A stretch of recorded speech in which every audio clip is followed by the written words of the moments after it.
Hello, everyone. Welcome to this episode of the Keeping It Sporty podcast. You can listen to us on Spotify, Apple, or by visiting our website at keepingitsporty.com. On today's episode, I'm joined by a couple of fellow umpires and big Blue Jays fans. I've had this guy on the show many times, and I've had this other guy, who I'm not going to reveal yet, on the show once, and he's back today. So we've got Nathan Skopitz. I don't know how many times it's been. I've lost count. Maybe you remember, Four or Nathan? five, 3 or 4. Something like that. Isaac, this is your second time. Isaac Zazlov, maybe a little round of applause for you too. Thank you. Bryce. Appreciate it. How's everyone doing tonight? I'm doing great, Elias. It's good to be on. I mean, we're hoping for an Oilers win. Yes, we are. I'm also doing amazing. Keeping up on the Oilers right now on my other screen. But I'm very pleased and appreciative to be back on. Oh, that's terrific. And yeah, obviously we're recording this on Monday night. It'll come out on Wednesday. And the Oilers are in Game 7. I think it's still 2-1 Florida, right, Isaac? It is still 2-1 Florida with 6 seconds left in the second period. Okay, so yeah, hopefully the Oilers will make a comeback. We'll see on that. And the Jays, well, they just got walked off by Boston, and yeah, that they blew a 6-2 lead. So that's just a tough way to start, especially because we're here to talk about the Jays. Really embarrassing. Yeah. Now, the only bright spot about that, Vladdy crushed one. Longest home run of his career, 471 feet over the Green Monster out of the ballpark. 3-run shot. Yeah, 6-2 lead, and then just a collapse, and they lost 7-6. But anyways, we'll talk about more of that later. Why don't we start with this? How's umpiring been for the two of you? I mean, us three fellow umpires. Nathan, why don't we start with you? It's been good. No drama this season for me. It's been umpiring all around, making money. Nothing. I'm excited to hear from Isaac. But I've done games with you, Elias. Done a game with Isaac. That was a lot of fun, like cold night. But yeah, no, it's been good for me. I'm excited to hear from Isaac. I mean, it's baseball. There's always going to be some form of drama. I just happen to be a magnet for it. Pretty low key season. I've noticed that it's been a little colder though, as we've been getting towards June. Like those evening games are a little bit more brisk. But no, I haven't had too much drama. Few people that needed to be reminded to act like adults, but of course. Other than that, it's been a pretty good season. I know I've done games with both of you, so you've seen some people, but seen the master. No, it's been a pretty good start to the season in the last couple of months. Yeah, I was gonna say, so you had you had 3 ejections so far, Isaac, this season? Yeah, three people. Just couple coaches for a little bit of foul language, and also a player for some foul language as well. Mm-hmm.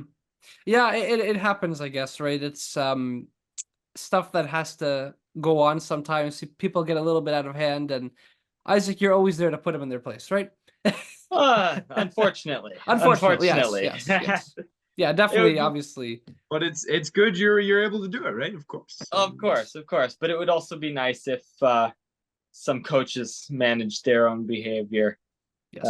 There are certain, as both of you would know, there are certain magical words in baseball that gets you kicked out automatically, and unfortunately some coaches just say them, and then we're all backed up into a corner with what we can do about that kind of situation. So Yep. Okay, so we're going to talk some Jays. I have been informed that we have a couple of special guests coming on the podcast very shortly. So probably in 5 minutes' time, we'll have a couple of special guests. So I'm going to let those guys in when they come in. So it'll be a surprise for both of you. Probably don't know this. All right. Guests, Russell Martin? It isn't Russell Martin, though. I can guarantee Canada's you that. coming up. Russell Martin, you sure? Yeah. I mean, he was just inducted into the Canadian Baseball Hall of Fame, along with other people such as Howard Burney and Ashley Stevenson. Yeah, a big congratulations, to Mr. Burney as well. He was inducted into the Canadian Baseball Hall of Fame, and Buck Martinez won an award as well. Pretty special day. I know, Isaac, you were supposed to umpire those games as well up there, but unfortunately they got canceled. Yes, that was some very unfortunate news. They were going to do a few games down in St. Mary's, Ontario, but they ended up getting canceled on the Wednesday night right before the Saturday tournament. So unfortunately, it didn't happen, but nonetheless, I did hear that the event down there was excellent as always. Yes. Okay. These two what guests a shame. That's are ready to go right now. So I'm going to let them in, and I will tell you guys a little about them, and then I will introduce you. Okay, so here we go. We've got, I've never done this before, letting in a guest kind of partial way through. Oh, they're outside. Look at this. Okay. I don't know if they can hear me. Guys, can you hear me? We can hear you. Yes, they can. Okay. They were just watching the Jays. I think they're watching the Oilers. Simon Hendricks and Jordan Jacklin, two of the guys from my work. I work at the Six Hockey with them. And yeah, I was just telling them, guys, I've never done this before, letting in the two of you guys, obviously outside. This is my friend Nathan Skopitz, Isaac Zazlov. They're two of the guys I ump with. Hi there. And yeah, okay, we can see the tree there upside down. Okay, why don't we start with this? Okay, so guys, how's it going? First of all, you guys drunk or what? We are great. We just saw someone knock over a fire hydrant right in front of us, which is crazy. You can tell the vibe in the city very strong tonight here on this Monday evening. Yeah, we're just outside the Duke's Refresher watching the Stanley Cup game. Thought we'd share some opinions about the Jays because holy I cannot believe they lost that game. What happened? Yeah, we were just saying that. Yes, it was a tough loss tonight. A 471-foot bomb from Vladdy, and they still lose. What is that? That's brutal. Well, they had a 6-2 lead at one point, was it? Yeah, something like that. I've been telling Elias all season, they're hot and they're cold. When their offense is strong, their defense is weak. And then when their defense gets strong, their offense gets weak again. So it's kind of an uphill. It's kind of like a roller coaster. When it goes up, then it goes down, then it goes up, and then it goes down. So we just can't fight. We can't find the right balance. Yeah, no, it's brutal. I think, I don't know. So we're on a 7-game losing streak now. Do you think if it goes to 10, a part of the coaching staff is fired? Like, you think John's gone if it gets to 10? I guess I'll go first on that. I think something is bound to give sooner or later. I don't know if 10's the number, but sooner or later, you keep losing like this on a team with high enough expectations. I think something's got to give pretty soon. Here's an interesting follow-up question that I've been going back and forth on all day. If you were to make a coaching change, would it be John Schneider or Don Mattingly? Oof. Or both? I think there comes a point where it's you send, like, if no one's hitting, you send out the entire, or at least a lot of the hitting staff, right? So I think that's Schneider and Mattingly. But who knows what's going on there? Like, I mean, maybe one guy's doing his job well, and like Matt Haig, for example, the Buffalo guys seem to all be hitting. So who knows? But I think there's a possibility for both. Although Schneider seems to be the one in the hot seat mostly, but yeah, I would agree. I mean, Schneider is the one that has a lot of the power, being, of course, the manager. But I mean, there's also stuff going on in the players. Like, we just had Martinez get what was it? Was it a 60 or was it an 80-game suspension for? It was 80? Yeah, it was 80. Yeah, so we had like one guy who like just came up from the minors get suspended for 80 games because of some PEDs. So, I mean, we also got to get our players in line too. Like, we're expecting a lot from our coaching staff, but they're not the ones on the field playing. So, I mean, if there's going to be a change in the coaching staff, I think we might also need a change in the players as well. Yeah, I agree. Because at some point, it's like you do have to blame, like, coaching staff's always going to be on the hot seat, right? Like, John Schneider always kind of feels like the scapegoat for this. But at the same time, you look at George Springer, 556 OPS, probably lower after tonight, lowest OPS of any qualified hitter. So at some point, you kind of do have to blame the players. But listen, I think the game's about to start back on. It was great joining you guys for a couple minutes. We will see you guys later. Looking forward to listening to this. So I'll see you guys later. Yeah, thanks for coming on, guys. See you tomorrow, Great to Elias. meet you. Sounds good. Take care, guys. Oh, what a Okay. savvy move by our host. Aha! What You know, a smart one.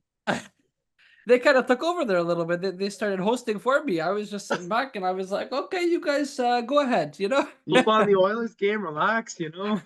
You might be out of a job tomorrow, Elias. The I- new Keeping It Sporty hosts right there. Yeah. No, hold on. I have been setting myself up for the next job. Are you just gonna give it away like that? Oh, I've been gosh. setting myself up as the number 2, and you're wow.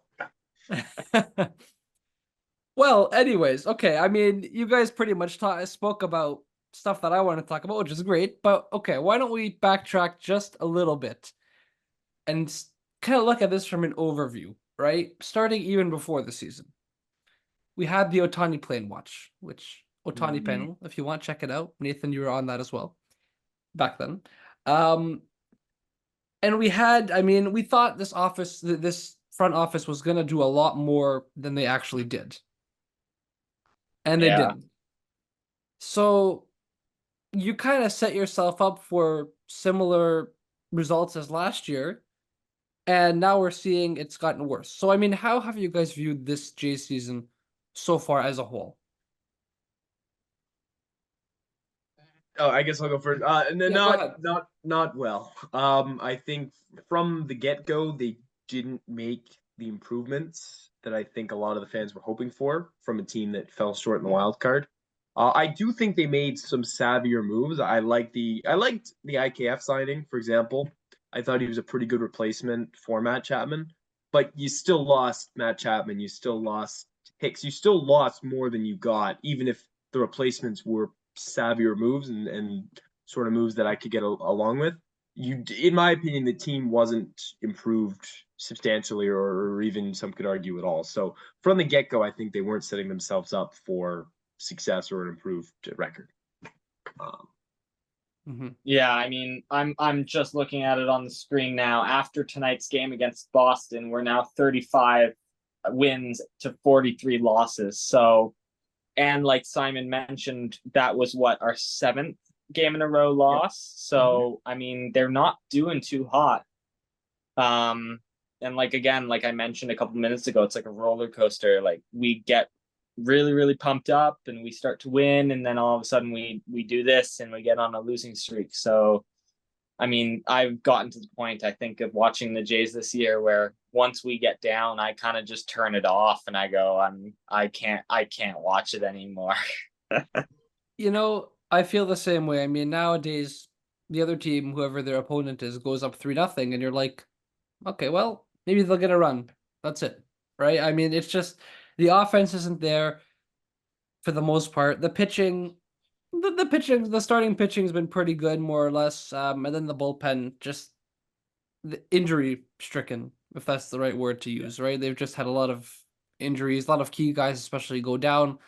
And it's hard to win, I guess, right? When that's kind of your recipe or your combo that you're given. So I don't know. Yeah, lots of guys getting hurt. Hoping they are getting better as the season goes on, but of course you can't rush the recovery with guys who get hurt, because we don't want a guy coming off the IL and all of a sudden 5 games in being off the IL, he's back on the IL because he's re-injured himself. So when a guy goes on the IL, sorry to interrupt, guys. Go ahead. No, it's all good. I was just saying that when we have a guy go on the IL, we want to give them as much time to get better as we can, but we really do need those players in order to win. I think a similar thing with Gausman at the beginning of the season. I think they rushed him back. He was struggled in his first month or so, and then now he seems to have relatively found his stride again. But they rushed him back, and then he struggled there. But that shows you how dependent this team is, and there's not enough, I think, talent all around to really support a winning playoff 26-man roster. So, yeah. I mean, I was just looking the other day at, like, you know how MLB posts on Instagram where it's like, if the postseason started today? I think the last one I was looking at from MLB, I don't even think the Jays were in a wild card spot. So, and I don't actually know. Like, I have to do some catch up because obviously I've been working, so I haven't seen. I'm just getting caught up on stats and stuff as I'm looking at them. But I mean, we need to pick up our socks if we want to make the wild card spot, and we're already entering July of the season. So I mean, there are a lot of games left. Don't get me wrong, but when you look at it in the long run, there are not actually a lot of games left. Yeah, I mean to be positive, I will say 7 games ago they were just behind Boston in the wild card, and things look pretty good. And there are stretches. Houston was looking really bad, and now they're up to second place in the AL West, and they're looking okay for wild card. So things do change. Like, a week ago, things were looking up for the Jays, right? So it does change. You bring up a good point. There's a lot of games left, but yeah, we're in July, and you've just lost 7 in a row. Yeah. That's not that's not setting Yeah. yourself up great. I mean, And the Jays in the American League East, we are currently in last place. At the time we're recording this, it's Yankees, Orioles, Red Sox, Rays, and the Jays. So I mean, yeah, not looking too good for the standings at the moment. Well, that kind of leads me into my next sort of question, is there any hope that they could be buyers at the deadline? Because, okay, they've lost 7 in a row. We're now 8 games back of 500, which is just a benchmark. But I mean, all it takes really now, maybe you win 5 games in a row, obviously easier said than done. You're right back sort of in the mix, right? But it really depends. It's looking tough right now. Do you guys think that they could potentially be buyers, or are you convinced now with this losing streak that they're going to be sellers? It's a bit of a tough question. I'm gonna let you take lead on this one, Nathan. I need a minute to think, to be honest. I'll say this. I think this season especially, and I'll cite the Texas Rangers, last year's World Series champion, as an example, who are currently under 500.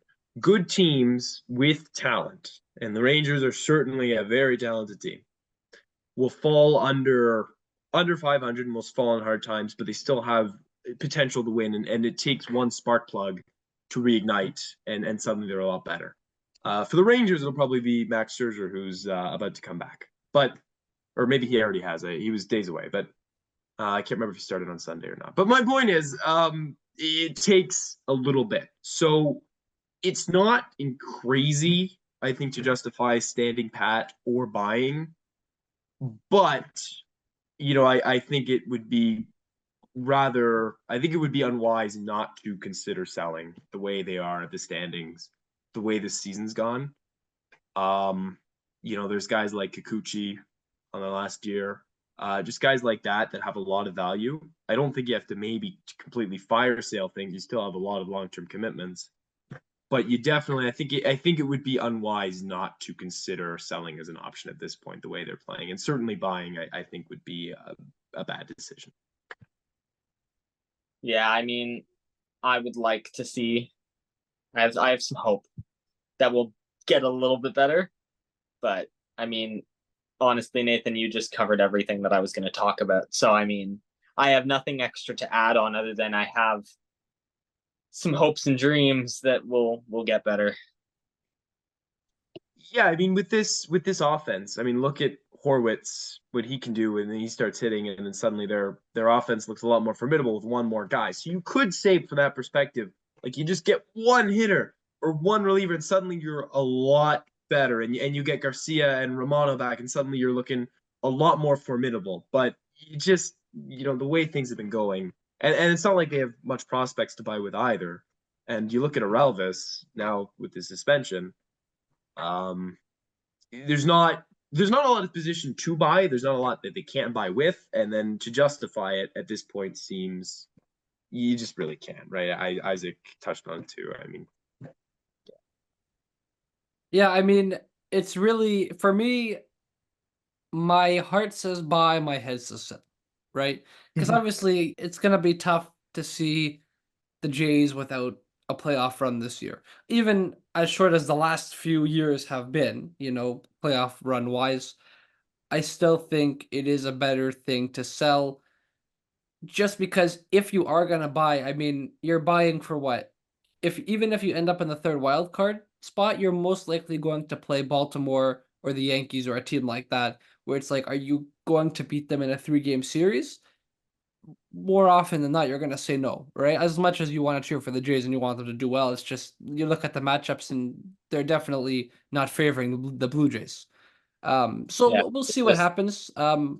Sorry, go ahead. Go ahead, Isaac. I was just gonna say, like you were bringing up the matchups. I mean, it's not a good sign, even if we do make it to that third wild card series, because I mean, if we look at the way last year went, which I don't honestly even want to think of because that was just so horridly bad. I mean, I don't even honestly know what to say about it. But last year, like, we don't want to end up this year in 2024 in the same situation that we ended up in 2023, where, I mean, we're getting our rear sides handed to us by our opposing team. Mm-hmm. And you Yeah. think about part of what they could think about all the value they could get from the people they can sell. I mentioned Kikuchi, some relievers. There you could get serious value back. There's teams like the Orioles that need pitching. So for 1-year contracts like that, you could really get a lot back. And it's hard to say what to do as an organization. It's hard to say if Ross Atkins and Shapiro will still be leading this team come the off season. But when you look at next year's plan, selling could really help set yourself up for next year. And that doesn't necessarily mean they're not going to be competitive next year. Again, it really depends who's in management. But the prospects you get now can set yourself up for next year. So it seems like selling seems to be inevitable at this point. And there's just too many benefits and too many reasons not to, I think. Yeah, it's like building blocks. If we start those building blocks this year, we're going to have them for next season, right? To dive a little bit more into the team now, I want to know if the Jays are fully healthy. Now, it's tough to predict, I mean, how players are doing, but if the Jays have a fully healthy lineup, what does your batting lineup look like? Because obviously the Jays have flip-flopped quite a bit this year. I mean, we had George Springer in the leadoff, and then he got moved down in the order. And then we had Schneider, and now it's Horwitz, and now it's IKF, and it's changed. Yeah, and that's just one spot in the lineup, right? If you were to give me, just based off, it doesn't have to be with much research or whatnot, just what makes sense in your head from 1 to 9, what would you say? Nathan, you had a little more time to prepare, so I'll let you start. Isaac, you can think about this a little bit more. Mm-hmm. Nathan's smiling because he knows I gave him. He knows this question anyway. So, and he's probably been thinking about it for a few hours by now. No, well, maybe, but You overestimate me. But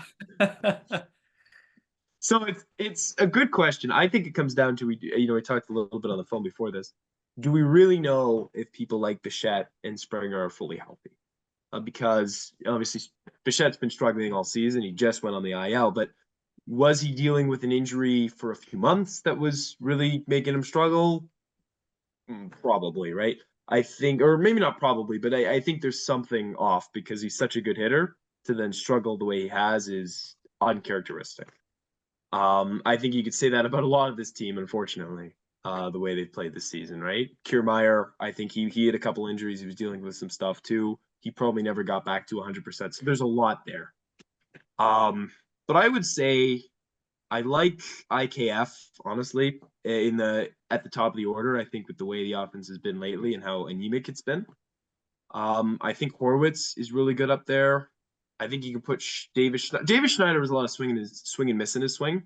So I actually don't hate him at the 5th or 6th spot, to be honest, in an ideal lineup. But I kind of like it like that. So I actually, I mean, there's a lot of, among the fan base, a lot of animosity towards John Schneider, but I've actually been happy enough with the experiments he's done with the lineup. So I like Horwitz up there. I like IKF. I mean, at least lately, right? So you guys like that at the top. I think Kiermaier is in that ideal lineup if everyone's healthy at the bottom. And then you kind of go from there. So you have Jansen. I told you this, Elias, last week. I like Jansen in the 2 spot. I think he's a very clutch hitter. I know he doesn't profile as your typical 2-hole hitter, but I think he does really well up there. So I think it's some combination of at the top, IKF, Jansen, Horwitz, even the way he's been playing. Vladdy, of course, probably at the 3 or 4 spot. And then you go from there, and I'd say Schneider 5 or 6, and you kind of go from there. And Varsho, of course, has to be 5 or 6 as well. Maybe flip flop those two.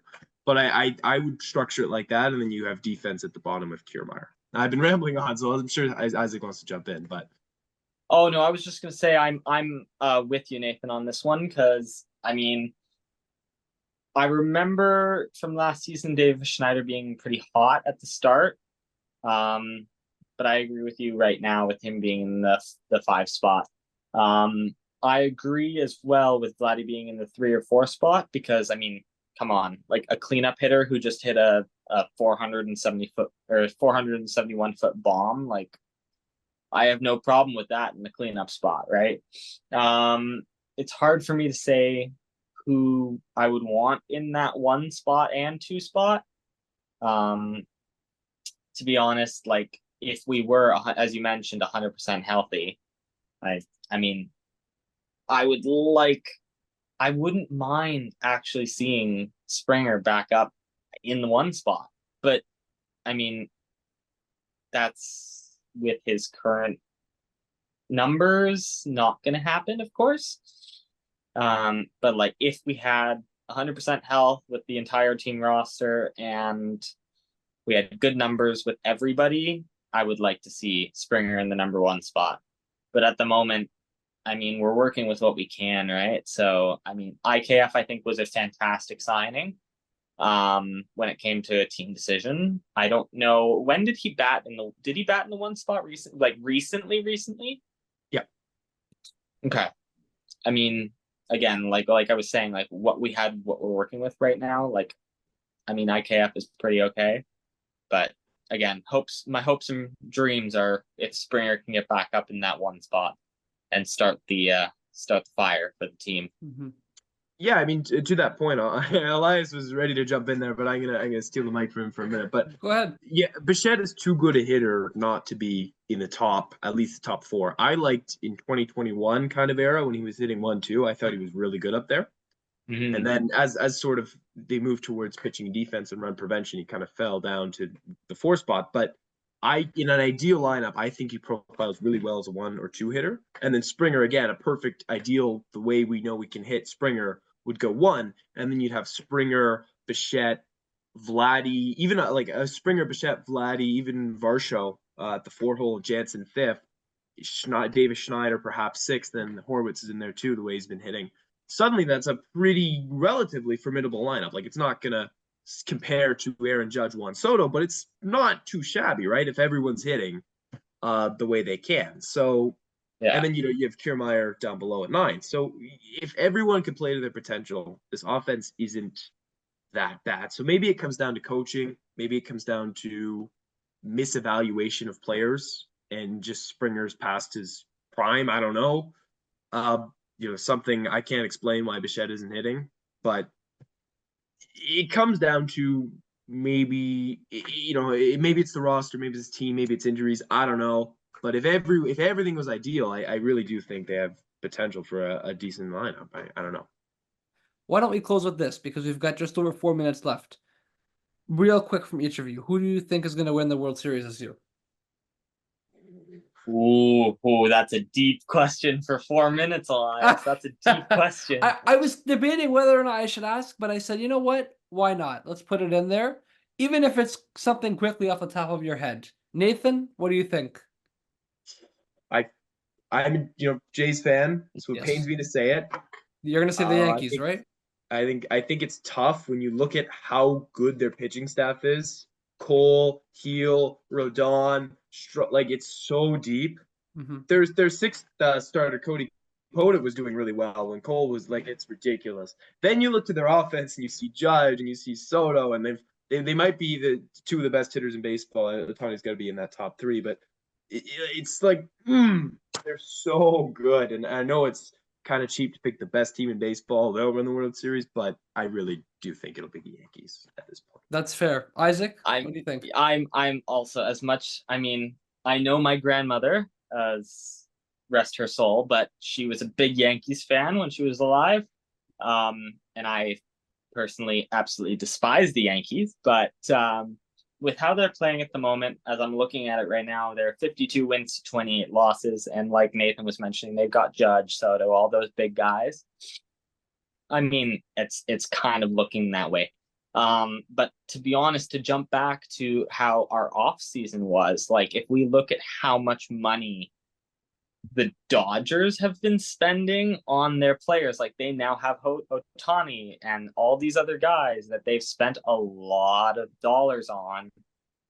I mean, my second team is, after the Jays, of course, is the Dodgers. So I mean, like I wouldn't be offended to see the Dodgers win. But if we're talking specifically American League, I mean, it's looking like it's going to be the Yankees, as much as I, of course, would like the Jays to win. But the Jays winning is a little bit of a stretch right now, but obviously we hope that happens. Dodgers, it's an uphill battle. Uphill battle, big time, I would say at this point. Even the playoffs, like we mentioned. I'm an optimist, so I won't say it's over, but I mean, look at the Yankees. You look at some of the National League teams too, like the Phillies, the Dodgers. So even if they manage to somehow beat the Yankees in a 3 or 7 game series and the Orioles, I mean, we all three of us have umpired, and I'm assuming like I've played. I'm assuming both of you have played. We all know it's not over until it's over. Like that last out in the bottom of the ninth. Like I've seen both while I played and while I've umpired and coached. I've seen teams come back from 22 runs down, and like I mean, we all know it's possible. So I mean, like if we're looking at a 35-43 win-loss, and we're down 7 games right now that we've lost in a row. I mean, it's not over until it's over. We have until the end of the season, but if they don't start picking up soon, I mean, it is looking like the Yankees. It's not over until it's over. I'm sorry to cut you off, Nathan, because we're gonna get cut off in like less than a minute, which unfortunately this Zoom meeting is gonna be over in a minute. Pretty ironic, huh? I wanted to say, though, thank you guys so much for joining me today. Really appreciate it. And all the best. Thank you, Elias. Thank you, Elias. No problem, guys. Take care. See you. You've been listening to the Keeping It Sporty podcast. Don't forget to listen to us on Spotify, Apple, or on our website at keepingitsporty.com. And make sure to follow us on Instagram at keepingitsporty. That's KEEPIN with no G, it sporty. SPORTY. I've been your host, Elias Drakos. So long, and see you next time.